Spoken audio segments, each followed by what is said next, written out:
Hey guys, Marianne Elliott from 360 Mortgage Solutions. So today I wanted to jump on and talk about some of the pros and cons for the proposed property share scheme, which is currently sitting with Parliament for approval. So the idea behind the scheme is that the government will purchase 40% and the first home buyer will purchase 60% of the property. So effectively the government becomes a joint tenant on the title for your purchase. Let's look at some of the pros. So one of the standouts is that it will help increase borrowing power for first home buyers.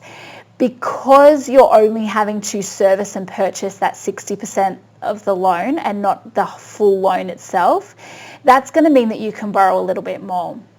That does raise a question, however, of when and if the government will want you to buy them out of their 40% share and what that would look like if servicing was already tight on the 60%.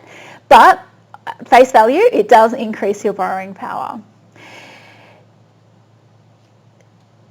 So another pro is it's obviously going to help first home buyers to get their foot into the market. And the quicker you can get your foot into the market, start paying down your debt and ideally capitalising on any growth in the market is a good thing for first home buyers. So I'm pro for that. Another huge pro is that there is no lender's mortgage insurance involved. So lender's mortgage insurance is, I always say, a necessary evil. It's an insurance policy that the borrower is paying, but it's covering the bank, not the borrower.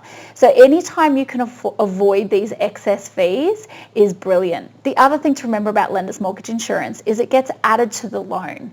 So you may have only a small amount of equity in your loan when you first purchase, but when you add that insurance bill on top of the loan, that decreases the equity as well, which means you need to work harder and faster and hope that the property values grow quicker so that you can build equity. Finally, the other pro is the overall loan amount that the first home buyer is having to repay is less because you're only having to repay that 60% of the total loan, not the full amount. Another one I forgot is you only need a 2% plus costs to get into the market. So for first home buyers that are already struggling with the 5% scheme and can't get enough to get into the market, the 2% is even less, which is brilliant. So now let's look at the cons.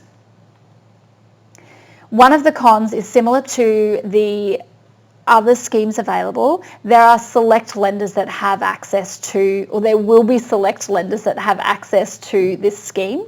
So rather than having over 40 different lenders to choose from and 40 different policies, you potentially may only have a select number. So if you don't fit with those lenders' policies or their interest rates are too high or you don't like them for whatever reason, or they don't like you as an applicant for whatever reason, then you wouldn't qualify. Another con, and this is something that I would want to know a bit more about, is effectively the government, the bank and yourself are all on the title.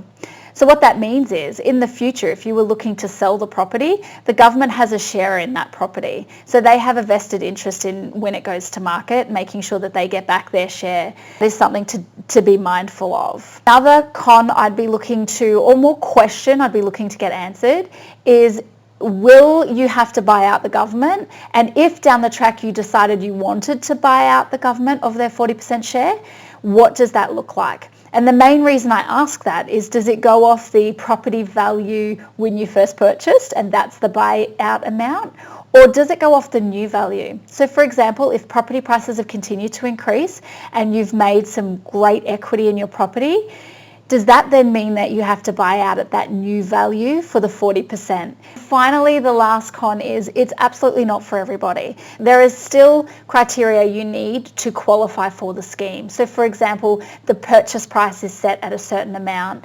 The income, you cannot be earning over a certain amount, much similar to the current schemes. So this unfortunately will rule out some people. Otherwise, guys, this is very much a wait and see, watch what happens. Unfortunately, like many other schemes, I have a feeling it will be released and then we'll find out all the details. But like I said at the start, anything that will help first home buyers to get into the market is a pro in my book. Just want to wait and find out a little bit more about how it's going to work before we start jumping in. That's it from me, guys. Hope you're having a great day. If you know any first home buyers who are looking at the scheme or just looking to try and get into the market, I've got access to a video from the First Home Buyer Info session where not just myself, but lots of experts, real estate agents, building a pest, solicitor, all jumped up and spoke about everything that a first home buyer needs to know before they jump in and start buying. So if you are interested or you know someone who's interested, I'll pop the link below and you can get a copy of that video and watch it. Otherwise, guys, that's it for me. Have a great day and I'll catch you in the next video.